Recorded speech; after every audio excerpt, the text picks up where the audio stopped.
Alors bonjour à tous, Jean-Robin, journaliste. Donc, je fais des vidéos sur la Chine communiste, son infiltration de l'Occident principalement, mais aussi du reste du monde, des institutions internationales et des oligarchies nationales, son déclenchement de la Troisième Guerre mondiale par une attaque biologique. Et donc, je vous parle dans des vidéos privées d'habitude, la plupart du temps, que je réserve à des souscripteurs qui ont la gentillesse de me soutenir et qui peuvent ainsi monter en compétence sur la Chine communiste et tout ce qui tourne autour. Et il y a beaucoup de sujets, là j'en suis à plus de 250 vidéos de 45 minutes en moyenne. Et en ce moment les vidéos sont plus proches d'une heure que de 45 minutes d'ailleurs, je précise au passage. Et puis de temps en temps je fais des vidéos publiques, notamment sur ce que j'appelle l'opposition contrôlée. C'est pas moi qui ai inventé ce terme, c'est un terme qui a été inventé par rapport au communisme, puisque les communistes se sont servis, ont instrumentalisé des gens, des mouvements, en faisant croire que c'était l'opposition, alors qu'en fait, ils les contrôlaient, d'où l'expression d'opposition contrôlée.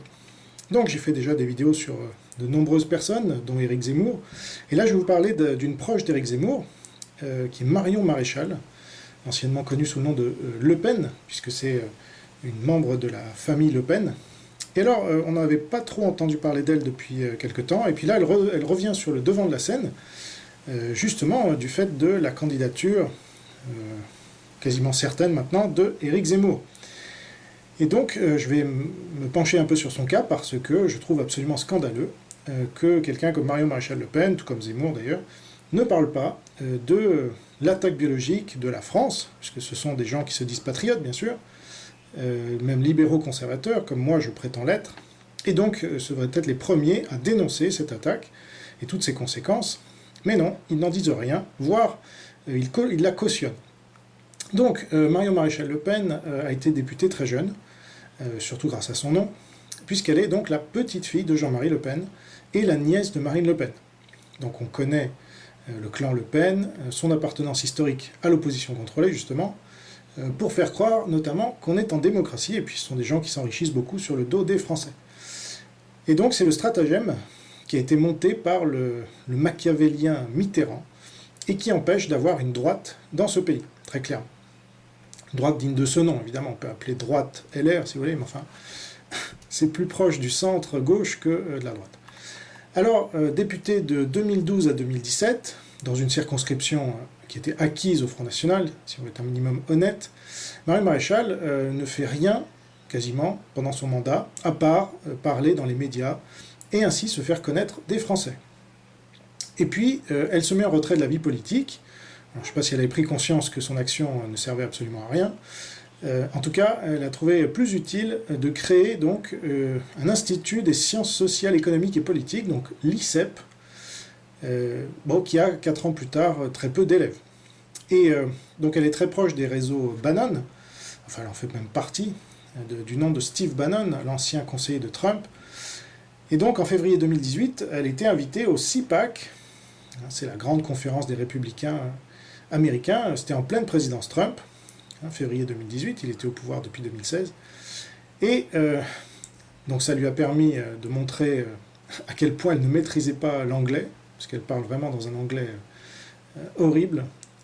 Donc c'était à la tribune des Républicains, où elle a dénoncé l'ennemi principal de l'Occident selon elle, à savoir l'islam.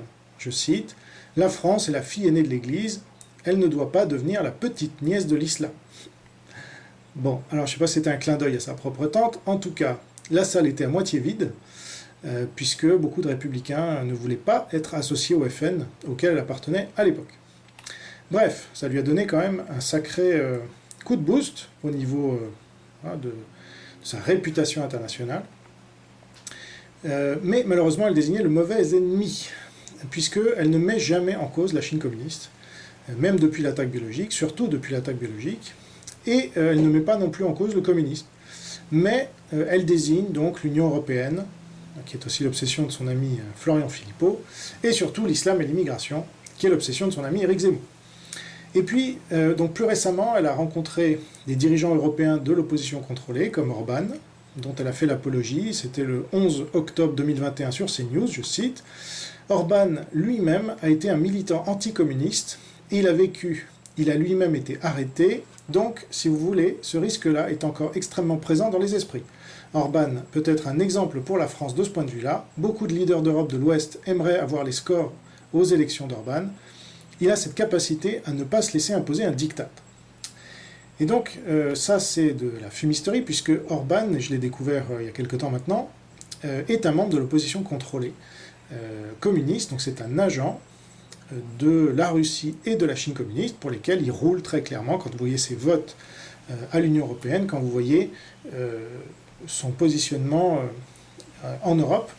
Donc Golitsyn, qui est ce transfuge du KGB, réfugié aux États-Unis dans les années 60, a bien expliqué que l'opposition contrôlée pouvait être mise en prison pour créer une image de dissident par la suite, qui sera bénéfique au moment de la volonté de faire croire à la libéralisation du système.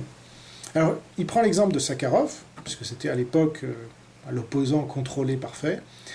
Lui, il avait été exilé à Gorky, et puis il est revenu en odeur de sainteté comme conseiller de Gorbatchev.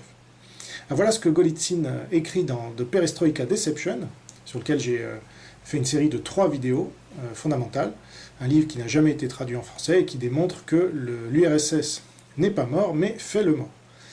Alors je cite Golitsyn, cela soulève une question intéressante, pourquoi le KGB non réformé était-il si tolérant à l'égard de Sakharov, malgré sa critique apparente des actions soviétiques?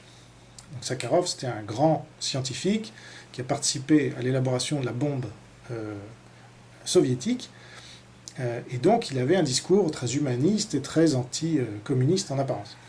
Et donc Golitsyn explique que cette tolérance du KGB donc envers lui s'explique par le rôle actif de Sakharov dans l'exécution de la stratégie soviétique, opérant sous la couverture d'un dissident contrôlé. En 1980, quelques années avant l'avènement de la perestroïka de Gorbatchev, Sakharov est exilé entre guillemets à Gorky.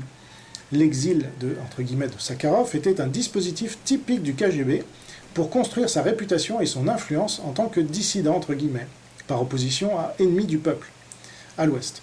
Lorsque l'incroyable s'est produit et que Gorbatchev a commencé les réformes entre guillemets économiques et l'expansion de la démocratie entre guillemets que Sakharov avait prédite, Sakharov a été nommé conseiller principal de Gorbatchev et porte-parole de la perestroïka. Il en fait activement la promotion auprès des dirigeants occidentaux, des médias, de l'élite et du grand public. Il fait des exposés sur Gorbatchev et la perestroïka au Premier ministre britannique, Mme Thatcher, et à d'autres responsables politiques occidentaux, leur conseillant de faire confiance à la perestroïka et de la soutenir. Il a donné des conseils similaires au président Mitterrand lors de sa visite en France, et Sakharov a agi presque comme un conseiller en matière de sécurité nationale auprès du président Reagan, lui conseillant d'abandonner l'initiative de défense stratégique et la doctrine de l'OTAN, consistant à se réserver le droit de faire usage en premier des armes nucléaires. Fin de citation. Donc, eh bien, Orban, c'est un peu le Sakharov d'aujourd'hui. Il est l'agent communiste par excellence, pro-parti communiste chinois et pro-russe, mais Marion Maréchal n'en dit pas un mot. Voilà, donc il faut savoir qu'Orban vote systématiquement un veto quand il y a un vote hostile à l'Union européenne, contre le Parti communiste chinois ou contre la Russie. À chaque fois, Orban vote en faveur de ses maîtres communistes. Il a accueilli une des plus grandes universités d'Europe du Parti communiste chinois, un institut Confucius, à Budapest, qui a créé beaucoup de remous, etc., etc. Il a les vaccins chinois, enfin bref, c'est un collabo. Mais ça n'intéresse pas Marion Maréchal Le Pen, elle n'en dit pas un mot, elle le présente comme un anticommuniste, ce qui est quand même très fort, et elle cherche même à le faire passer pour un conservateur comme elle. Alors pourquoi ? Moi je me demande si elle ne fait pas partie de ce jeu de dupes, consciemment ou inconsciemment. Donc, les réseaux Bannon sont à l'œuvre. Ce conseiller de Trump qui a monté en Europe un réseau d'extrême droite soumis à la Russie et à la Chine, donc au bloc communiste, ce qui est contradictoire avec son émission qui est contre le Parti communiste chinois, War Pandemic, que j'ai longtemps suivi, mais que je ne suis plus depuis que j'ai compris ça. Moi, j'ai de très forts soupçons sur Bannon, qui est invité, puisque j'ai suivi son émission quotidiennement pendant près d'1 an, et il a invité de nombreux proches du Parti communiste chinois dans son émission, comme Chris Fenton par exemple, qui a écrit un livre dont j'ai fait l'analyse, et quand vous lisez ce livre, c'est très clairement un collabo non repenti. En plus, il disait, voilà, à Hollywood, j'ai collaboré, et c'est ce qu'il fallait faire pour éviter la guerre. Bon. Et moi, il m'a désinvité à 1 heure de l'émission à laquelle il m'avait invité, Steve Bannon. Donc, c'était pour m'humilier. Et donc, certains parlent parce que moi, je ne fais pas partie de ces réseaux de Marion Maréchal, si vous voulez, ni de Marine Le Pen. Et je n'ai fait que critiquer le Front National depuis très longtemps, comme étant le piège de l'oligarchie. Comme d'autres ont dit, hein, même Asselineau, même des gens que je critique par ailleurs, l'ont reconnu. Donc, bon, certains parlent de Bannon comme d'un agent du GRU, qui sont les services secrets militaires russes. Alors, je ne sais pas si c'est le cas, mais en tout cas, il est proche d'agents russes, comme Orban ou Salvini. Voilà. Et justement, Marion Maréchal est la compagne, depuis 2016, d'un Italien qui s'appelle Vincenzo Soffo, qui est député européen depuis 2020, proche de Salvini. Or, Salvini a signé le pacte qui a fait entrer l'Italie dans les nouvelles routes de la soie. C'était avec le mouvement 5 étoiles, mouvement totalement corrompu par la Chine communiste, et, m'a-t-on dit, je n'ai pas vérifié, mais qui s'appellerait 5 étoiles en référence aux 5 étoiles du drapeau chinois. Bon, à vérifier. Donc Salvini est d'ailleurs proche d'Orban, voilà. Ils font un petit réseau comme ça, avec Marine Le Pen aussi. Et récemment, Vincenzo Zoffo, donc le compagnon de Marion Maréchal, donc c'est marrant quand même, ces Français patriotes qui sont avec des étrangers. Hein. Il faudra nous expliquer la logique, mais bon. Donc récemment, Vincenzo Zoffo a rejoint un autre parti, Fratelli d'Italia, Frères d'Italie, qui se veut le successeur de la formation d'extrême droite d'inspiration néofasciste, Mouvement Social Italien, MSI, de Gianfranco Fini, et de son Alliance Nationale. D'ailleurs, vous avez son logo, choisi en 2014 par les militants, qui est composé d'une mise en abîme des logos des deux anciens partis. Vous reconnaissez la flamme fasciste, comme d'ailleurs l'avait choisi le Front National. Alors, j'ai déjà parlé de la conférence entre Éric Zemmour et Marion Maréchal, où Éric Zemmour a dit qu'il fallait faire la Saint-Barthélemy. Voilà, je vous renvoie à cette vidéo publique, qui ne l'a pas fait réagir. Je parle de Marion Maréchal, donc a cautionné ces propos ignobles, qui justifiaient selon moi le massacre des musulmans en s'appuyant sur le massacre des protestants, ce qui est quand même doublement ignoble du coup. Mais bon, je suis le seul à dénoncer ça pour le moment. Voilà. Et donc elle était donc face à lui quand il a fait cette déclaration. Elle ne l'a pas repris, elle ne lui a pas demandé de préciser ses propos. Elle est restée comme ça, tranquillement à l'écoute, parce que j'imagine qu'elle partage cet avis. Il y a beaucoup de gens, comme on va le voir dans son entourage, qui sont proches des milieux catholiques traditionnalistes, pour pas dire intégristes. Alors, Édouard Husson, par exemple, est un de ses proches. Donc j'ai débattu 2 fois avec lui, j'ai parlé de nombreuses fois avec lui, plusieurs fois avec lui en privé, d'elle notamment. Il était censé la sensibiliser au fait que la Chine est une menace mortelle pour notre pays et le monde libre, mais il n'en a rien fait à ma connaissance, parce qu'à mon avis, il n'y croit pas réellement. Et donc, il est là plutôt pour dédouaner le Parti communiste chinois de toute responsabilité dans l'attaque biologique, en parlant d'un accident de laboratoire, en niant donc cette attaque. Il a fait partie des réseaux Pécresse, donc Raffarin. Il a dirigé l'ESCP, qui est l'école de commerce la plus collabo du Parti communiste chinois, dont Raffarin est un ancien élève. Il a même dirigé un institut franco-chinois de management. Bon. Et comme Zemmour, Marion Maréchal parlera sans doute à l'avenir de la Chine communiste, mais en passant, vous voyez, comme ça, parce qu'il faut bien rattraper quelques votes de Français pour qui cette question est importante. Et donc, c'est vraiment l'opposition contrôlée par excellence, puisqu'elle est même financée par les mêmes que Macron. J'ai fait toute une vidéo sur Pierre Donnersberg récemment, pour les souscripteurs, je vous y renvoie, qui est cette personne qui finance Macron, aussi bien que Zemmour, Montebourg et d'autres.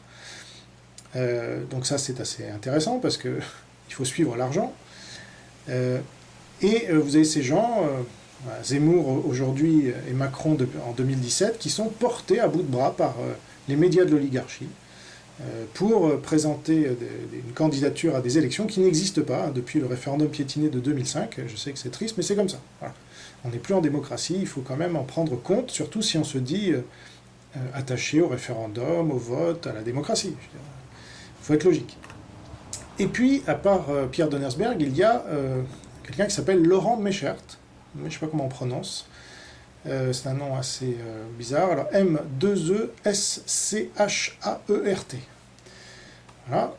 Et alors donc, le 27 octobre 2021, j'enregistre le 30, la lettre A indiquait: propriétaire du mensuel Incorrect, Laurent Méchert s'est engagé à financer la campagne d'Éric Zemmour lorsque ce dernier sera officiellement candidat. Cet ancien DRH de L'Oréal, proche de Marion Maréchal, estime la polémiste capable de concrétiser l'union des droites, à laquelle il consacre discrètement une partie de sa fortune depuis de nombreuses années. À moins de 6 mois de la présidentielle, Laurent Méchert tient à pousser au dialogue Éric Zemmour et Marion Maréchal, tous deux en mesure, selon lui, de faire advenir en 2022 l'union des droites, pour laquelle il prêche dans l'ombre depuis plusieurs années. La première a vu sa campagne régionale de 2015 financée en partie par le patron de l'Incorrect, par ailleurs mécène de l'Institut des sciences sociales, économiques et politiques ICEP, l'école de formation de cadres d'extrême droite qu'elle a créée à Lyon. Éric Zemmour, quant à lui, sait déjà qu'il pourra compter sur le soutien financier de Laurent Méchert s'il déclare officiellement sa candidature, ainsi que donc Pierre Donnersberg.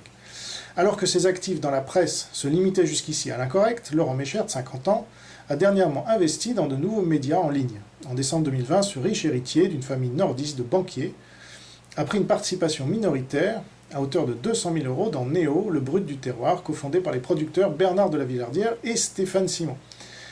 Donc ça, c'est le système.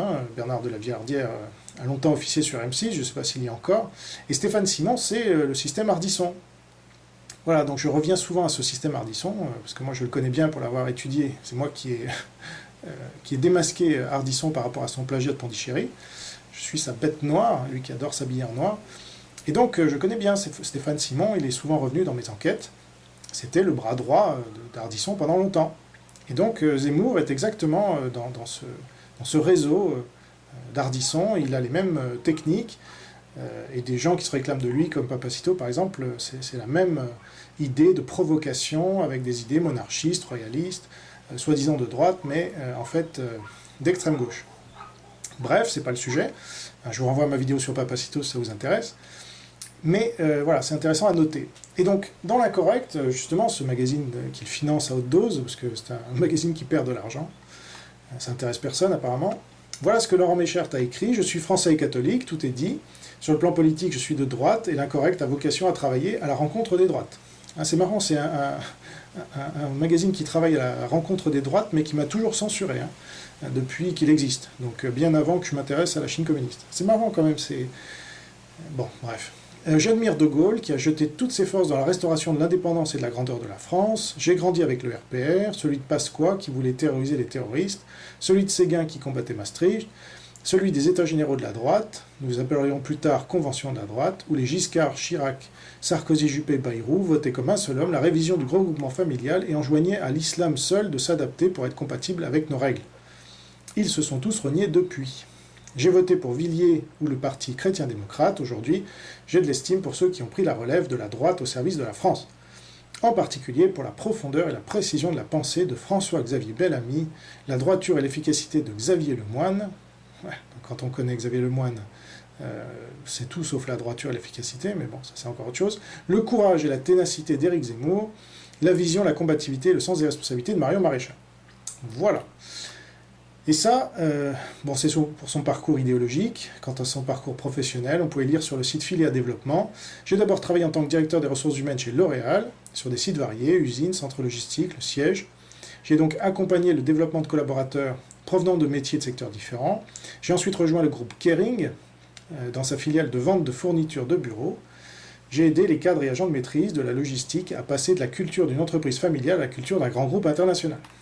Donc moi je note évidemment que L'Oréal et Kering ont de forts liens avec la Chine, puisqu'ils réalisent chacun environ un tiers de leur chiffre d'affaires avec ce pays.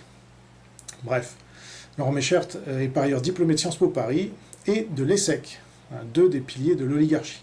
Donc il faut qu'on arrête avec Zemmour qui serait l'opposition, je sais pas quoi, la résistance, la dissidence. Non, c'est l'opposition, mais contrôlée. Et donc Marion Maréchal est censée être libérale, mais elle ne parle quasiment jamais du communisme qui dirige dans notre pays depuis des décennies, en gros depuis le CNR en 1945. Et alors très récemment, puisque j'enregistre le 30 octobre, hier, le 29, une polémique touche Marion Maréchal, a-t-on appris, comme le raconte Le Point. Je cite: « Harcèlement, des dirigeants de l'école de Marion Maréchal sont visés par une enquête. Les 2 dirigeants concernés sont un des cofondateurs de l'Institut de sciences sociales, économiques et politiques, ainsi que la directrice administrative de l'établissement. 2 dirigeants de l'ICEP, l'institut privé fondé et dirigé par Marion Maréchal à Lyon, sont visés par une enquête pour harcèlement moral à la suite d'une plainte déposée par une étudiante, a-t-on appris ce vendredi 29 octobre auprès du parquet. Donc c'est vraiment très récent. Selon l'enquête lyonnaise de la chaîne BFM TV, les 2 dirigeants concernés sont un des cofondateurs de l'ICEP, ainsi que la directrice administrative de l'établissement. Tous 2 sont d'anciens élus du Rassemblement national au niveau local ou régional. La direction de l'ICEP a contesté formellement les accusations portées par l'étudiante. La jeune femme a déposé une première plainte pour viol, quand même, le 24 septembre, selon le parquet, contre un ex-membre de l'organisation Génération Identitaire, qui l'aurait agressé chez elle le 11 septembre dernier. Donc, présomption d'innocence, évidemment. Puis, elle a déposé une seconde plainte pour harcèlement moral ce lundi, contre les 2 dirigeants de l'école du fait de leur gestion du dossier. Ces 2 plaintes sont désormais en enquête préliminaire. Selon BFM, la plaignante affirme avoir informé la direction de l'école de sa plainte pour viol, et de l'identité de son agresseur qui, selon elle, participe à des soirées organisées par l'école à la Traboule, un bar associatif connu pour être le fief des identitaires à Lyon. Nous contestons formellement la version donnée par cette jeune femme de façon anonyme sur l'antenne de BFM Lyon, a martelé la direction de l'ICEP dans un communiqué. Si cette personne est celle que nous croyons être, nous pourrons attester et prouver que tout a été mis en œuvre pour la protéger et l'aider, contrairement aux allégations contenues dans le reportage. Bon, même s'ils l'ont protégée et aidée, ça veut dire qu'il y a quand même eu du grabuge dans cette école, où il n'y a pourtant pas beaucoup d'étudiants, encore une fois. Et alors, c'est pas la première fois, puisque, en tout cas pas avec l'ICEP, mais le 2 février 2021, l'historien Édouard Husson, dont j'ai déjà parlé, qui est proche de Marion Maréchal, puisqu'il est chargé du cours d'histoire à l'ICEP, dont il co-dirige le centre d'analyse et de prospective, il était accusé par les salariés de la fondation qu'il préside, donc c'est une autre institution, il était accusé d'en détourner l'objectif. Alors Le Monde indiquait, Édouard Husson, historien proche de Marion Maréchal, mis en cause pour harcèlement moral et abus de confiance. Il est poursuivi par 11 membres du personnel de sa fondation pour une série de faits délictuels. Édouard Husson est un peu agacé, dit Le Monde, l'historien proche de Marion Maréchal et professeur à l'institut qu'elle a fondé à Lyon, est poursuivi par 11 membres du personnel de la fondation qu'il dirige à Paris pour abus de confiance et harcèlement moral. Les salariés ont saisi le procureur de Paris le 19 janvier pour une série de faits délictuels, notamment des transferts financiers qui ne semblent guère liés aux activités de la Fondation. M. Husson est depuis juillet 2019 le président du directoire de la Fondation Robert de Sorbon, du nom du fondateur en 1254 de la Sorbonne. Donc la Sorbonne, c'était l'oracle de l'époque, dirigé à distance par le Vatican, qui avait un enfer des bibliothèques. C'était eux qui décidaient de la censure en France. Voilà, c'est toujours intéressant à savoir, les gens qui se réclament de la liberté aujourd'hui. Bon. La Fondation, une vieille dame reconnue d'utilité publique, délivre des cours de civilisation française depuis 1919, principalement aux étudiants américains, qui sont près de 4000 à les suivre chaque année. Et donc, moi j'ai posé la question à Édouard Husson en juin dernier. Il m'a répondu « Normal, quand on agit. J'ai sauvé les 70 emplois de cette fondation et les syndicats m'ont remercié par cet article. » Mais... bon, comme ça, vous avez son son de cloche. Mais c'est pas tout, puisque le Courrier des stratèges, auquel participe Édouard Husson, qui est dirigé par Éric Ferrag, ils ont publié le 4 juin 2021, alors c'est publié sous le nom d'Éric Ferrag, mais Édouard Husson a eu son rôle, vous allez voir comment après. Ils ont publié un article vraiment odieux, appelant à la guerre civile, écrit par un antisémite autoproclamé. Alors ça, c'est quand même fort. Alors son titre, vous pouvez le retrouver, il est toujours en ligne. Alerte, un officier parachutiste appelle à la guerre civile maintenant. Titre très putaclic, comme on dirait. Et donc, à aucun moment, il n'est indiqué que le Courrier des stratèges condamne ces propos, qui tombent souvent sous le coup de la loi.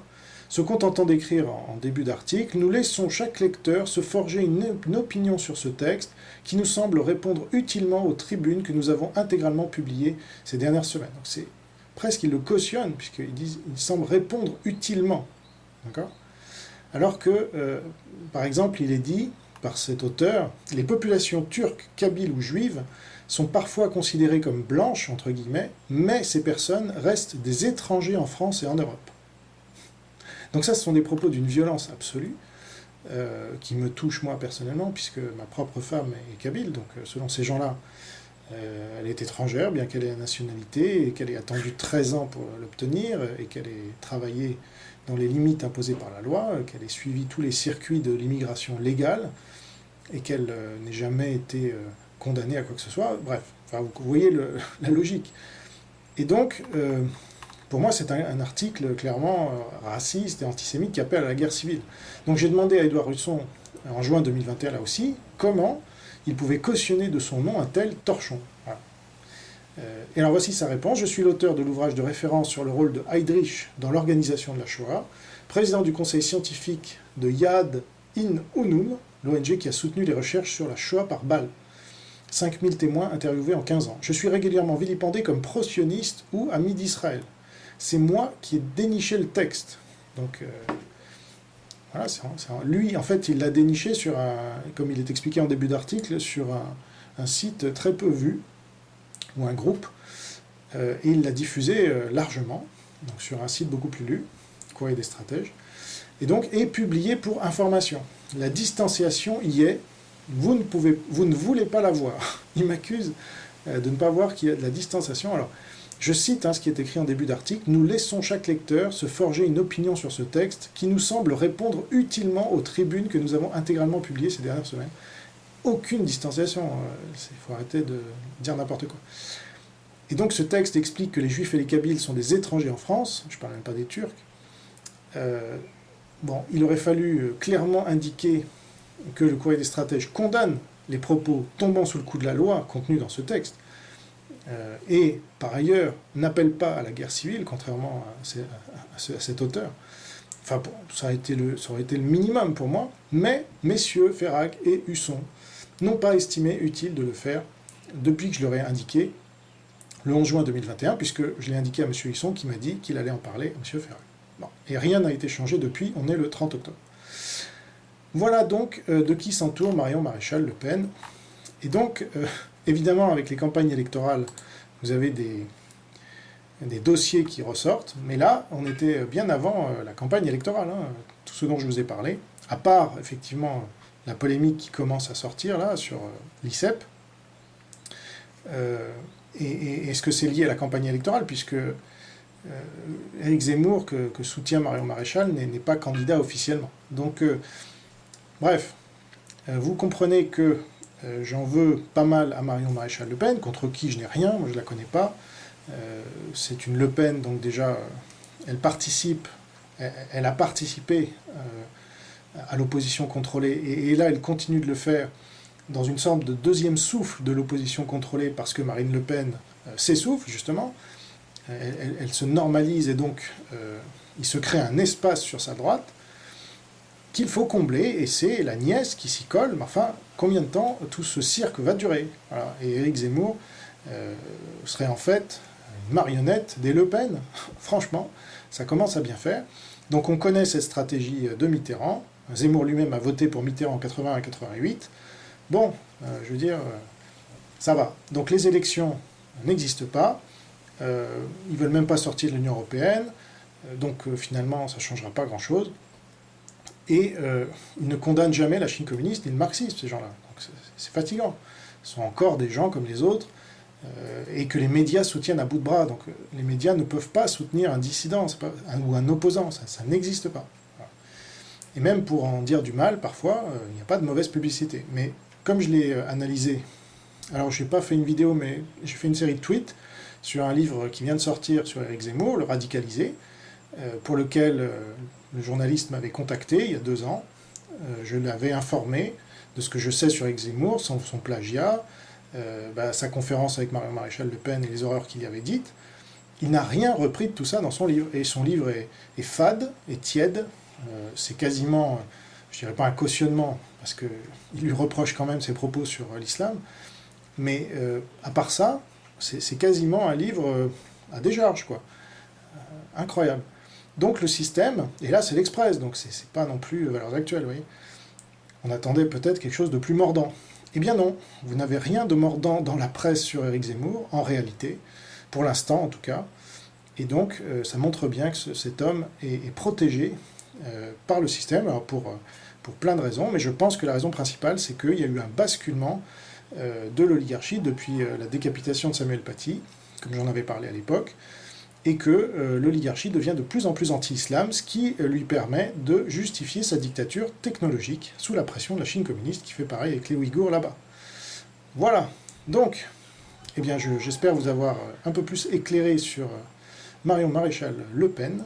Je ne vois pas pourquoi on arrêterait de dire Le Pen, hein, c'est une Le Pen, donc c'est comme ça qu'elle est apparue dans la vie politique française, donc c'est lui faire un beau cadeau que de retirer Le Pen. Je ne vois pas pourquoi. En plus, voilà, Maréchal, ça c'est encore un autre truc, mais la position qu'ils sont en train de prendre avec Zemmour, qui est assez tendre avec Pétain, on va dire, c'est un nom qui semble prédestiné. Voilà, j'en dirai pas plus. Merci pour votre attention, prenez soin de vous.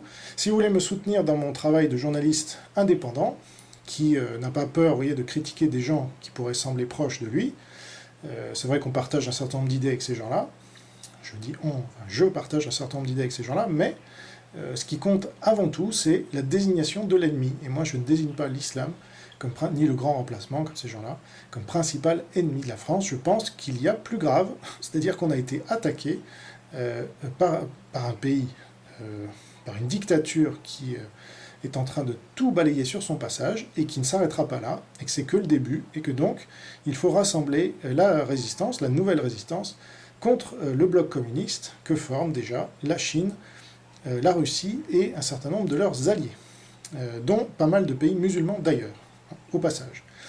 Voilà, donc si vous voulez me soutenir, je disais, vous avez dans la description un lien vers Patreon, vous découvrirez tout ou partie de mes enquêtes sur la Chine communiste, ça me permettra d'être financé, de payer mes factures, de continuer mon travail en toute indépendance, et ça vous permettra à vous de monter en compétence sur la Chine communiste, le sujet absolument indispensable sur lequel nous sommes tous sous-informés par des médias français aux ordres, qui préfèrent parler d'islam matin, midi et soir. Là j'ai fait un calcul, Éric Zemmour est passé plus de 1300 heures à la radio et à la télévision ces 15 dernières années, c'est gigantesque, c'est 1300 fois plus que moi, tout simplement.